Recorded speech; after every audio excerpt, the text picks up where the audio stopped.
Esta charla va a ser un poquito más larga que la que di a la mañana de BRC, por lo que amerita, por los cambios, ¿no? Que tiene que ver con la FCC 22000 y la ISO 22000-2018, que, como vamos a ver ahora, dentro de las normas GFCI es la norma más certificada en Argentina, por lo menos, por lo cual tiene un impacto bastante importante en nuestro país. Vamos a tratar de ver aspectos sobre la norma ISO 22000-2018 y la FCC 22000 actual, que si bien fue un tema que vimos en el seminario pasado, para poder encarar lo que serían los cambios de la nueva versión del año que viene, que es la versión 5. El primer cambio que tenemos que entender es que cambió la ISO 22000. La ISO 22000, que es una norma de sistema de gestión de inocuidad que teníamos en vigencia desde el 2005, recién ahora tiene un cambio en el 2018. Y esto tiene un impacto importante porque si bien pensábamos que iba a haber una transición un poco más larga, ya el año que viene, para los que tienen FCC 22000, van a tener que tenerla implementada, por lo cual es importante ya ponernos al día con esta norma. A ver, desde lo principal, el cambio que promovió el cambio de la ISO 22000-2018 tiene que ver con el cambio que tuvieron todas las normas de sistema de gestión bajo ISO, con la estructura de alto nivel en el cual se acomodaron y se normalizaron los requerimientos para todas las normas. ¿Qué quiero decir? La norma ISO 9001 o la norma ISO 14001 de medio ambiente, ¿no? La de calidad o medio ambiente tiene el mismo esquema, con los mismos capítulos, con los mismos requisitos, salvo pequeñas diferencias o aclaraciones dentro de los requisitos. Pero es como que la estructura general ahora es la misma para todos. Obviamente en esta charla de media hora, 25 minutos, no vamos a entrar a ver en detalle cada uno de los requisitos, pero sí les voy a comentar cuáles son los principales cambios que conlleva esta estructura de alto nivel y la nueva ISO 22000. Uno de los primeros cambios es que ahora tenemos capítulos hasta el 10 de requisitos. Antes terminaba en el 8, digamos, con la ISO 22000 anterior, por lo cual eso conllevó a una reestructuración.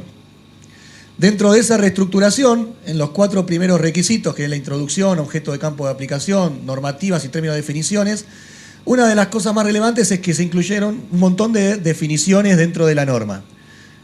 Varias definiciones que antes no estaban, que hacen a aclarar y a mejorar un poco la interpretación de la norma en sí. Dentro de esas definiciones, si bien si tendríamos todo el día, valdría la pena que leamos 20 o 30 de las definiciones que tiene la nueva norma ISO 22000, hay algunas que valen la pena para que ustedes puedan entender a qué conllevan los cambios principales de este cambio. Uno tiene que ver con que es muy relevante, que es criterio de acción, que antes no existía. ¿Qué significa criterio de acción? Especificación medible u observable para el seguimiento de un programa de prerequisitos operativos, de un PPRO. Y acá tenemos una pequeña diferencia, ¿no? y grande, que antes nosotros teníamos un requisito para programa de prerequisitos operativos en el 7.5 y uno para planes HACCP en el 7.6, pero básicamente todos tenían el mismo criterio de seguimiento, monitoreo y de definición. La única gran diferencia era que en el de programa de prerequisitos operativos no mencionaba directamente o no necesitaba la necesidad de un límite crítico. Después el texto era prácticamente lo mismo. Ahora se indica de que el seguimiento, monitoreo, como lo quieran llamar, de un programa de prerequisitos operativos se lleva por lo denominado criterio de acción. ¿Bien? Un criterio de acción se establece para determinar si un PPR o no se mantiene bajo el control y se distingue de lo aceptable a lo no aceptable. Es parecido a lo que uno considera de que un monitoreo de un límite crítico me da lo aceptable de lo no aceptable en un PCC. Lo único que ahora se diferencian específicamente. Que el criterio cumpla o logre con el PPR operativo, que está operando como está provisto, o es inaceptable si no se logra. ¿Está bien? Quédense con esta definición, por lo menos para entender de qué cambió y que después lo vamos a ver cuando veamos el cambio propiamente dicho. La definición de medida de control también está mucho más clara ahora. Acción o actividad que es esencial para prevenir un peligro relacionado con la inocuidad de los alimentos significativo o reducirlo a un nivel aceptable. Lo cual también es importantísimo de entender lo que conlleva el cambio de la definición. Fíjense que empezamos a hablar de un peligro significativo. Claramente, como siempre, por lo general se habló en un HACCP, pero que no necesariamente en las normas, ¿no? Un peligro que, en base a su evaluación, por riesgos, por gravedades, ¿no? Por probabilidades, sea significativo, tiene que tener sí o sí asociada entonces una medida de control. A eso le llamamos ahora específicamente medida de control. Y obviamente, Si es un peligro significativo, esa medida de control va a estar relacionada con un PCC o con un criterio de acción. ¿Está bien? Porque va a ser la medida con la que yo voy a controlar un peligro significativo mediante un PCC o un PPR operativo. ¿Está bien? Luego, programa de prerequisito operativo para tener la definición, medida de control o combinación de medidas de control, esto no cambia, aplicadas para prevenir o reducir un peligro significativo relacionado con la inocuidad de los alimentos. Hasta ahí, conceptualmente, no nos cambia nada de importante. Aún hay nivel aceptable donde el criterio de acción, acá sí entra en la definición, ¿me explico? Por eso la diferencia. Ahora cuando hablamos de PPRO, tenemos que hablar de criterio de acción. A un nivel aceptable y donde el criterio de acción y medición u observación permite el control efectivo del proceso o el producto. Ahí para unir la diferencia ahora. Entonces, cuando hablamos de programa de prerequisitos operativos, la medida de monitoreo va a ser un criterio de acción. ¿Está bien? Y el monitoreo, lo que va a controlar el programa en sí, prerequisito operativo, va a ser una medida de control de un peligro significativo. Espero que para los que no estén muy familiarizados, tal vez es un trabalenguas, pero sería el concepto claro. Se define riesgo. ¿Y se define riesgo por qué? No por el HACCP en sí, sino porque riesgo va a ser un requerimiento específico, en el capítulo 6, incluido en esta nueva versión de la ISO 22000, como también fue agregado en la ISO 9001, con respecto a la gestión del riesgo. Peligro significativo relacionado con la inocuidad de los alimentos, como les dije, ahora es una definición específica.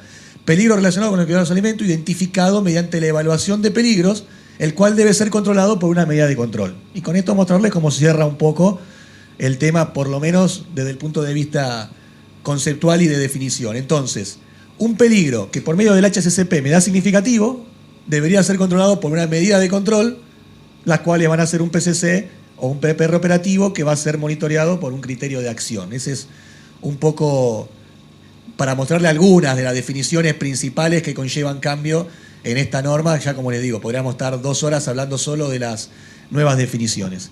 Desde el punto de vista de requisitos, volviendo ahora sí a la norma, 2 de los requisitos que no estaban para nada en la versión anterior del 2005, los encontramos en el capítulo 4. Uno es comprensión de la organización y su contexto. ¿Cuál es el fin en sí, ¿no? Este es el requisito formal. La organización debe determinar las cuestiones externas e internas que son pertinentes para su propósito, que pueden afectar con el logro de los resultados previstos en un sistema de gestión de inocuidad, ¿no? Debe identificar, revisar y actualizar dicha información. ¿A qué le llamamos entorno? Fíjense que hablamos, ¿no? Cuestiones internas y externas que me puedan afectar al sistema de gestión de inocuidad alimentaria. Y ese entorno interno y externo podría ser aspectos legales, aspectos tecnológicos, competitivos, de mercado, culturales, sociales, económicos, seguridad cibernética, fraude, food defense o defensa alimentaria y contaminación intencional. Bueno, más o menos, en realidad habla de lo mismo. ¿Qué quiere decir o cómo se baja esto a la realidad en la mayoría de los casos? Uno tiene que evaluar en qué condición está la empresa, tanto interna como externamente. Una de las herramientas utilizadas por ahora en una gran mayoría es un FODA. ¿Está bien? En donde uno puede identificar, bueno, desde el punto de vista tecnológico, ¿cómo está mi empresa? ¿Qué fortalezas tengo? ¿Qué debilidades tengo? Sobre todo que pueden de alguna forma vincularse con algún aspecto de inocuidad. Si yo tengo maquinaria vieja que tiene un diseño que no es el adecuado, donde tengo sectores de difícil limpieza y donde voy a poder tener problemas de contaminación ambiental o donde tengo difícil acceso a la limpieza, etcétera, bueno, tengo que poder identificar eso para ver cómo puede repercutir o no en mi sistema de gestión. Ahora, no solo negativamente, también puede ser una fortaleza. Cuando yo voy a analizar mi contexto, puedo decir, no, mirá, mi empresa, por lo menos particularmente, desde el punto de vista tecnológico, desde el punto de vista de infraestructura, tiene una fortaleza porque la verdad que tenemos unas paredes en condiciones, techo en condiciones, paredes con zócalos sanitarios, todo con las mejores condiciones posibles. Y así con todo. Eso podría ser interno, como externo podría ser legal. Todos tuvimos hace un año y pico un cambio externo legal que nos pegó y estábamos charlando recién en el receso y que todavía sigue pegando, que tiene que ver con respecto a la rotulación de alérgenos, por ejemplo.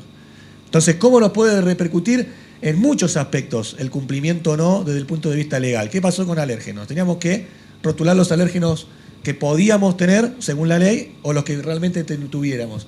Los proveedores que empezaron a hacer, no empezaron a poner alérgenos que antes no existían. O nos empezamos a encontrar con que hay alérgenos que antes no nos rotulaban. hay que identificarlos, nos avisan después, hay que cambiar rótulos, hay que tener un proceso para cambiar bobinas, leyendas, aprobaciones, etcétera. Y bueno, necesito tenerlo identificado para asegurarme que, en el caso que sea necesario, tengan los recursos, los procesos, la gestión y los responsables definidos para que eso sea controlado y no esté incumpliendo legalmente con un producto en el mercado que no cubra, por ejemplo, los alérgenos que puede tener. Culturales, acá se puede mezclar también con la parte de cultura interna que vimos por BRC hace un rato. Y bueno, ¿cómo estamos internamente? ¿Dónde está mi planta? ¿Qué tipo de mercado laboral tengo? ¿En qué tengo que hacer hincapié? ¿En qué soy fuerte? ¿En qué soy débil? Desde el punto de vista de recursos humanos, puedo tener la planta en un lugar donde puedo tener poco acceso a profesionales de determinada índole y eso me hace que tenga debilidades dentro de la empresa y tenga que generar algo para tratar de minimizar el riesgo, llegado el caso de eso. ¿Cómo está mi empresa en la situación económica? ¿Cómo está el país con respecto a mi producto de situación económica? Con respecto a flexibilidades o no para exportar productos si quiero exportar, a que me ingresen productos competitivos. Y obviamente fraude o defensa, ¿no? ¿Qué tan vulnerable soy con respecto a mis materias primas? Tengo un buen control sobre mis materias primas, es una fortaleza, le hago auditorías, están todas certificadas, no están certificadas la mayoría no las puedo ir a visitar, económicamente no puedo, o por lo que fuere. Eso es un poco lo que implica, y está, fíjense que en el primer requisito de todo de la norma, lo cual tiene sentido, es primero conocer en qué situación está, en todo lo que pueda mi organización, para a partir de ahí seguir trabajando en gestión. Y una de las cosas que complementan esto tiene que ver con el segundo nuevo requisito, que es el 4.2, justamente, de la ISO 22000 nueva 2018, que está en todas las normas de gestión, que tiene que ver con la comprensión de las necesidades y expectativas de las partes interesadas. ¿Qué son partes interesadas? Todo aquel que de alguna manera puede afectar a mi sistema de gestión de inocuidad. ¿Cuáles podrían ser partes interesadas? Obviamente los empleados. ¿Está bien? Pero no solamente eso. Podría ser una parte interesada del sindicato, que no es lo mismo específicamente que los empleados, porque las expectativas y necesidades pueden ser diferentes. También pueden ser mis vecinos, porque si yo estoy generando olores o ruidos o lo que fuera, me pueden clausurar o me pueden hacer algún problema, o por lo menos me pueden parar la planta o lo que fuere. Pueden ser los clientes, obviamente, pero también pueden ser los proveedores. Pueden ser también los organismos gubernamentales. Hasta puede ser un banco. Es un ejemplo que me pareció claro de la primera vez que vi con la 9001 este requisito, porque realmente si ustedes identificaron que una de las debilidades es el aspecto tecnológico, bueno, en este país ahora estamos complicados, pero una de las posibilidades es que ustedes necesiten crédito para poder mejorar esa situación. Ahora, si ustedes no pueden cumplir con los requerimientos de un banco, no van a poder conseguir un crédito. ¿Me explico? Entonces todo hacia el todo para este tipo de requisitos, por lo cual a mí me parece que es un cambio, la verdad que bastante positivo, sobre todo en 9001. Para 22000 cuesta a veces un poco darle a todos estos aspectos el matiz desde el punto de vista de inocuidad, pero de alguna manera todo está vinculado. La parte ambiental, la parte de seguridad, la parte de calidad y la parte de inocuidad, de alguna manera está todo vinculado. Pero bueno, la idea es que ustedes identifiquen todas esas partes interesadas, cuáles realmente pueden poner en compromiso el cumplimiento de los objetivos, que es en este caso lograr alimentos inocuos, e identificar qué es lo que espera esa parte o qué requiere esa parte. En algunos momentos, con los clientes puede llegar a ser, en algunos aspectos, relativamente fácil porque tengo una especificación y tengo algunas cosas que tengo que cumplir. Pero con otras partes interesadas no es tan lineal o tan simple identificar qué es lo que espera, lo que necesita, qué es lo que quiere el empleado. Si mi empleado está insatisfecho, los aspectos de cultura van a ser más difíciles. Y si mi empleado está insatisfecho, las posibilidades de sabotaje también aumentan. Y así, etcétera, ¿no? Si yo tengo proveedores de servicios que no comenté, ¿no? Pero obviamente una parte interesada son todos mis proveedores de servicios. Llámese plagas, limpieza, comedor, seguridad, ¿no? Cuando tenemos empresas contratadas de seguridad, eso es requerimiento directo en los requisitos de Food Defense de cualquiera, de esta norma en particular también. Bueno, ¿qué es lo que esperan? Si yo tengo un proveedor de servicio insatisfecho, en algunos aspectos, obviamente no voy a poder satisfacer a todas las partes interesadas y en todo lo que quieran, pero con aspectos mínimos que considero que son tan importantes que pueden poner en compromiso mi sistema, tengo que tratar de ver si eso lo puedo manejar. Y hasta puede ser una cuestión relativamente básica como es pagarle en tiempo y forma para que esa persona realice el servicio de la manera que es necesaria, porque tal vez si tiene problemas financieros mi proveedor, tal vez haga prácticas que no sean las adecuadas y pueda comprometer mi inocuidad. No sé si me llego a explicar. Pero bueno, acá tienen en la presentación el requisito que después van a poder descargar de la página. Y como les decía, algunos ejemplos, ¿no? Clientes, los mismos dueños pasan a ser parte interesada, ¿no? Porque obviamente si no cubrimos en lo mínimo los requerimientos que piden los dueños, propietarios, accionistas, casa matriz o como la llamen, puede ponerse en compromiso el cumplimiento de todos los recursos y los aspectos que tengo que cubrir para asegurar la inocuidad. El otro requisito, dentro de otros pequeños matices, ¿no? Pero el otro requisito grande, importante, que creo que vale la pena mencionar para que les quede por lo menos como inquietud a la hora de entender el cambio de la ISO 22018, tiene que ver con las acciones para abordar riesgos y oportunidades. Esto es igual también en la 9001 y en 14001. Pero acá hay que entender algo, más allá de lo que lean, que es el requisito formalmente, es que ustedes tienen que, sí o sí tener en cuenta 4.1 y 4.2. ¿Qué quiere decir esto? Contexto y parte interesada, está relacionado con lo que le di recién, más otros aspectos, tienen que tenerlo en cuenta para evaluar riesgos, para ver si pueden ser tolerables o no, a la hora de gestionar para asegurar la inocuidad de los productos. Esto, lo único que quiero que les quede, aunque sea claro de esta charla cortita, es que no tiene nada que ver con el HACCP. Entonces no se empiecen a mezclar este riesgo con el riesgo que nosotros entendemos como probabilidad y gravedad de un peligro en una etapa del proceso, o en una materia prima, o como lo consideren. Este es riesgo hacia el sistema de gestión de inocuidad. No estamos hablando acá del peligro, no estamos hablando de la listeria, de la salmonela, de la soja donde no deba estar, o de un tornillo o un pedazo de virome, de lapicera, como les decía, que tiene el requerimiento BRC. Acá lo que estamos hablando es qué puede poner en compromiso o qué puedo aprovechar, porque no es solo negativo, y eso lo recalca claramente la norma, y el que lo tenga que implementar no se olvide que hay que tener efectos, o sea, aumentar efectos deseables, esta parte de acá, o prevenir y reducir efectos no deseados. O sea, la norma, si hay una oportunidad que sale por medio del contexto, yo la tengo que poder aprovechar si vale la pena y tengo que gestionar para poder aprovecharla, que puede ser incorporaciones de algo, o exportaciones o aspectos relacionados. Ahora, básicamente en esto, que obviamente tampoco me puedo explayar demasiado, tiene que ver con que ustedes digan, bueno, a ver, yo tengo esta condición de debilidad de infraestructura, o tengo esta debilidad en tecnología. Tecnología puede ser informática también, un sistema de gestión de documentos o de auditoría. Tengo tales debilidades, no tengo competencias de determinado personal de mi planta para auditoría interna, para alguna tarea específica que requiera algún conocimiento particular. Económico, que puede ser que no pueda conseguir créditos, entonces no puedo mejorar esto. Todos esos riesgos yo puedo evaluarlos de alguna manera, de alguna metodología de evaluación de riesgos. Ya lo vimos hace 3 seminarios, creo, hay una presentación de Mauricio Herrera que pueden ver algunos aspectos, pero uno evalúa riesgos y decir, bueno, este lo puedo tolerar, este no. Porque obviamente no vamos a poder tratar todo esto que les estoy hablando, ¿no? Sería ideal poder tener todas las partes interesadas contentas, mejorar todos los aspectos de mi contexto que pueda, etcétera. No, pero es evaluar los riesgos y en base a esa evaluación, que puede ser probabilidad, puede ser impacto, puede ser método de detección o la metodología que ustedes utilicen, hay estándares y hay muchas metodologías para eso, definir claramente cuál quiero gestionar o cuál quiero reducir o cuál quiero eliminar. Por ejemplo, puede ser hasta eliminar un proveedor que me genera un riesgo innecesario desde el punto de vista de fraude o desde el punto de vista de otra cosa. Y bueno, elimino directamente a ese proveedor y elimino el riesgo. ¿Se entiende? Pero así es un caso muy puntual. Puede haber otros aspectos que ya implican cosas mucho más complejas y completas. Pero básicamente implica eso. Aspectos que puedan tener impacto en el sistema de gestión. El no cumplimiento de mi programa de auditoría. El no cumplimiento de mis inspecciones sanitarias. El poco tratamiento a mis inspecciones sanitarias, ¿no? O al tratamiento de acciones correctivas, no sobre un peligro particular.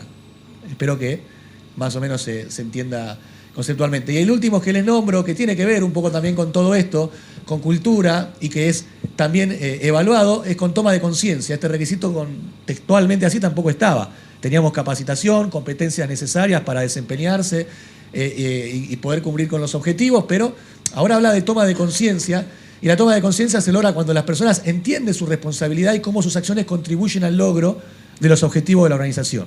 Entonces, una persona que limpia debería poder entender realmente y tener conciencia sobre qué conlleva su trabajo y cuál sería la posible consecuencia de no haber hecho bien ese trabajo. Lo mismo que un operador que monitorea un PCC o un criterio de acción o cualquier otra actividad que pueda tener un impacto en el sistema de gestión. Y esto se va a evaluar. O sea, los auditores van a evaluar si los empleados son conscientes sobre cómo su trabajo colabora o puede perjudicar con el logro de objetivos, que para esta norma obviamente es la inocuidad de los alimentos. Por lo cual va a haber entrevistas al personal y por lo cual el personal va a tener que estar consciente de lo que hacen, que no es lo mismo que tener una vaga idea o haber tenido una capacitación la cual haya aprobado por medio de un examen o algo, sino que conozca el impacto que puede eso tener. Otro nuevo requisito, solamente para mostrarles que antes teníamos separado prerequisitos operativos y PCC, ahora está todo junto como determinación de límites críticos y criterios de acción. Y para de alguna forma también profundizar y fortalecer esta definición nueva que les comentaba y que quería que ustedes entiendan. Entonces ahora el requisito va a hablar de límites críticos y criterios de acción, y todo lo que tiene que ver con el PCC y el PPR operativo va a estar unido. No son dos requisitos completamente separados. Eso con respecto a los cambios principales que tiene la ISO 22000. Para el que esté implementado ISO 22000 o vaya a implementar ISO 22000, hay un tiempo definido para el cual están obligados a cambiar a la nueva versión. Ahora, que es la mayoría, probablemente. Para los que estén certificados FSC 22000, eso no es así. Ya el año que viene van a ser auditados con el nuevo esquema, la versión 5 de FSC 22000, que ya incluye la ISO 22000-2018. ¿Me expliqué? Con el trabalengua también de numeritos y siglas. O sea, que el que tiene FSC 22000 o está pensando en certificar a partir de enero del año que viene FSC 22000, ya tiene que incluir dentro de los requisitos la nueva ISO 22000. Recuerden, me adelanto un poquito nada más, que cuando hablamos de FSC 22000, esto no cambia, tenemos tres cosas que tener en cuenta desde el punto de vista de requisitos, ¿no? La norma internacional independiente, que en este caso sería la 22000, para el año que viene, acá ya sería la 22000-2018. Los prerequisitos del sector, en el caso de la industria alimenticia, digamos, sería la ISO 22002 parte 1. En el caso de una empresa de envases sería la ISO 22002 parte 4. Y dependiendo del rubro que estén, tendrán otras. Entonces, sí o sí, y por eso metimos esta disertación, que no estaba prevista inicialmente, es sí o sí van a tener que estar cambiando a la ISO 22000-2018, y estos conceptos que yo les estoy dando los van a tener que tener implementados para la auditoría del año que viene. Entonces, la versión actualmente en vigencia es 4.1, que tiene poquito tiempo. La 4.1 tuvo el cambio principal de traernos las no conformidades críticas, que antes no estaban, la auditoría no anunciada, eso no cambian, recuerden, y fraude como cambios fundamental, la gestión de fraude que antes no tenía. Esto les quedará en la presentación, un poco el camino de recorrido, y como les digo, en la versión 5 se publicó en el 2019 con más de 20.000 certificados a nivel mundial en FSC 22000, y para el año que viene ya es obligatoria. Este mapita que ahora está en la página de FSC 22000 es para que ustedes vean que obviamente cualquier empresa certificada en el mundo, ustedes pueden entrar al sitio de la FSC 22000 y ver cualquier empresa certificada en cualquier país, ¿no? Como acá tenemos un ejemplo que es uno de nuestros sponsors en el día de hoy. Y fíjense por qué la relevancia también de esta presentación un poco, 300 certificados o más en Argentina, por ahora sigue siendo la norma más certificada, reconocida por el GFSI en Argentina, doblando por lo menos a la BRC, que sería la segunda, y a IFS, que son las tres normas que se utilizan en Argentina, principalmente reconocidas por el GFSI. Obviamente recuerden, la ISO 22000 sola, ya que les hablé antes de ISO 22000-2018, no es reconocida por el GFSI, y ese es el motivo principal por el cual el esquema FSC 22000 es el que se certifica, y el que lo tiene ahora le cambia. Este es el cambio que ya le comentaba de la versión 4.1. La versión 4.1 era la ISO 22000-2005, la ISO 22002 parte X o el documento técnico que aplique, para alimentos sería una 1, y los requisitos adicionales que estaban en el 4.1. Eso es hasta el día de hoy. ¿Está bien? ¿Qué? Hace un año y pico estamos con esto. Y bueno, en mayo del 2019 se publica la versión 5, que entra en vigencia en el 2020. Por suerte, los cambios que tiene la versión 5 con respecto a la 4.1 se los resumo acá. El cambio es este, que es por eso la presentación comienza con la ISO 22000-2018 y los principales cambios que tiene. El cambio es que ahora la ISO 22000 que se tiene en cuenta es la 2018, ¿no? Viendo acá, Antes era la 2005, ese es el cambio mayor que tiene. Desde el punto de vista de la norma técnica, de prerequisitos que aplique, por ejemplo, la ISO 22002 parte 1, no hay cambios por ahora. Por lo cual, todo lo que ustedes tenían generado con la versión 4.1 no cambia. Hasta acá tienen que sí o sí aplicar los cambios de la ISO 22000-2018. Y en los requisitos adicionales, que esos siempre se encuentran disponibles y gratis en la página de FCC 22000, hay cambios muy menores.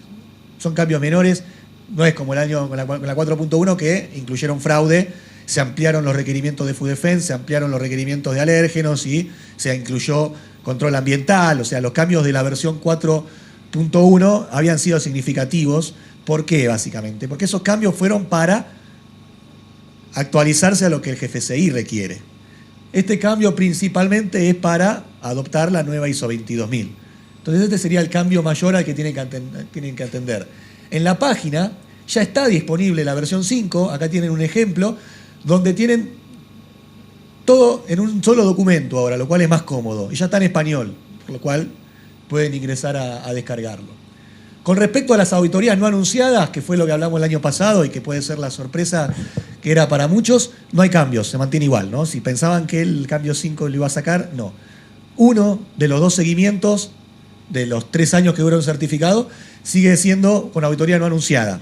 Pueden ser los dos si ustedes eligen los dos seguimientos, pero por lo menos uno obligatoriamente sigue siendo no anunciado, como sigue manteniéndose de que en 1 hora el auditor tiene que estar en la planta. Lo único que les puedo agregar ahora con respecto al año pasado, desde mi experiencia y la experiencia de otros auditores con los que hablé, es que la verdad que por ahora no hay un cambio en esto significativo. Las auditorías no anunciadas que hicimos se transcurrieron normalmente y sin inconvenientes. O sea que el miedo, la incertidumbre que podía conllevar la auditoría no anunciada, por ahora, como dije el año pasado, ¿no? Para las empresas serias y para todo, este cambio, la verdad que viene muy bien. Para lo de calidad, como la mayoría de nosotros, que pretenden que continuamente cumplamos con los aspectos de mantenimiento, del uso de cofia, de lavado de manos, de infraestructura, de limpieza, esto viene bárbaro, porque no saben en qué momento del año nos caen. Pasa una vez cada 3 años más o menos, pero por lo menos es un avance. Y desde el punto de vista de requisitos adicionales, no les voy a leer, los van a tener acá en la presentación, están disponibles gratis en la guía, en el documento de FCC 22000, pero lo que les resumo es, se anula un requisito que no aplicaba a la industria de alimentos particularmente, que era la gestión de recursos naturales, era para otro tipo de industria de alimentos en la parte de animal. Se agrega un requisito nuevo de transporte y entrega, que eso aplica al sector de la cadena agroalimentaria de transporte, o sea que no cambia en sí a una empresa productora de alimentos que tiene certificada la FCC 22000. Y después hay cambios menores. Acá les dejamos en la presentación un pequeño comentario. Por ejemplo, en gestión de servicios, acá es quizá uno de los que tienen un poquito más, se suprimió la referencia a los servicios, porque eso sí se incluye un poco más en la versión de la ISO 22000-2018. Se mantiene lo de que los laboratorios tienen que estar acreditados o demostrar competencia en el caso de hacer un control crítico. Con respecto a alérgenos, tampoco se hace mención a una cláusula de ISO 22000, pero se nombra ahora, no, perdón, estoy en etiquetado de producto. En etiquetado de producto se nombra expresamente alérgenos, o sea, esto es el único cambio, que ahí se incluye alérgeno, lo cual no nos cambia ni a los que tienen FCC 22000 ni a los auditores absolutamente nada. En Food Defense y en fraude, lo único que se hace es, se quitó la mención al control de las evaluaciones de amenazas y de vulnerabilidad, depende de dónde aplique. Después básicamente es el mismo. Uso del logotipo no lleva cambios. Alérgenos, el único cambio que lleva es que ahora se incorporaron otras categorías. Antes de todas las categorías de la cadena agroalimentaria, había 3 que estaban sujetas al requisito de gestión de alérgenos y ahora se adicionó a otras más, que cuáles son las pueden ver en la tabla de la página de FCC 22000, pero para la industria de alimentos, para cualquier categoría productora de alimentos, esto no cambia, porque ya aplicaba. Y, como estuvimos hablando durante prácticamente toda la mañana, vigilancia del medio ambiente, a qué categoría se aplica y, basado en riesgo, el programa de monitoría ambiental, como hablaba Ana María. Estaba el requisito, pero se le da hincapié. Formulación de productos sigue siendo igual para lo que es producción animal, así que no aplica a la producción de alimentos, y está el nuevo requisito de transporte y entrega que dice que la organización se asegurará, bueno, acá está en inglés igual, pero la organización se asegurará de que el producto sea transportado y entregado en condiciones que minimicen la posibilidad de contaminación. No nos va a cambiar mucho. Para finalizar, entonces, para los que tengan implementado o vayan a implementar FCC 22000, tienen que saber de qué. Tienen que formar al personal, no importa cómo, interna, externamente, leyendo, pero tienen que formar al personal en la nueva versión, en la versión 5, realizar la adecuación a la versión 5, sobre todo en lo que tiene que ver con la ISO 22000, que sería el cambio principal. O sea, tienen que conocer bien esos requisitos y aplicarlos. No se olviden, por favor, que en las revisiones por la dirección que apliquen, empiecen a revisar los aspectos que incluye la nueva versión de la ISO 22000. O sea, contexto, parte interesada y riesgo está directamente relacionado con la dirección y tiene que estar evaluado. Obviamente tiene que estar continuamente actualizado, pero en la revisión por la dirección tiene que tenerlo. Y no se olviden de, dependiendo en qué momento del año que viene les toca la auditoría, tratar de realizar, igual les recomiendo que lo hagan aunque les toque el 5 de enero, realizar auditorías internas en base a la versión 5, si no, el auditor o ustedes no van a poder demostrar que verificaron las condiciones con respecto a los cambios de la nueva norma. Algo que no estaba acá, que ahora hago memoria que podría ser importante que tengan en cuenta, que quizá antes mucho no se pedía o no se tomaba en cuenta, hay un requisito que era respuesta ante emergencia, ¿no? De cómo la empresa actúa o va a actuar ante posibles emergencias, inundación, accidente de un empleado, incendio, lo que fuera, una explosión o un sabotaje también. Bueno, va a requerirse ahora de que tengan ensayos o evaluados las medidas definidas para controlar esos aspectos de contingencia o cómo actuar ante una respuesta ante emergencia, que valía la pena comentárselo por lo menos para que no se olviden y tengan, si van a ser auditados por las 5, el año que viene, ensayos sobre eso para no poder estar sujetos a posibles no conformidades en la auditoría. Pero bueno, esto para que tengan una pequeña idea de qué no olvidar con el cambio de la nueva versión. Y sigue manteniéndose el programa de integridad de FCC 22000. Lo único que les puedo sumar, que cada vez hay más y que ahora hay documentos y hay formalizaciones, así como tienen IFS y tienen BRC, exámenes cada vez más continuos y hay exámenes formales ahora los auditores de FCC 22000, con lo cual el nivel de los auditores se sigue calibrando y se sigue mejorando y eso obviamente se conlleva a la auditoría que reciben ustedes en las plantas. Y bueno, lo importante para terminar es que a partir del 1 de enero empieza a regir entonces la versión 5 de la FCC 22000. ¿Está bien? Muchas gracias.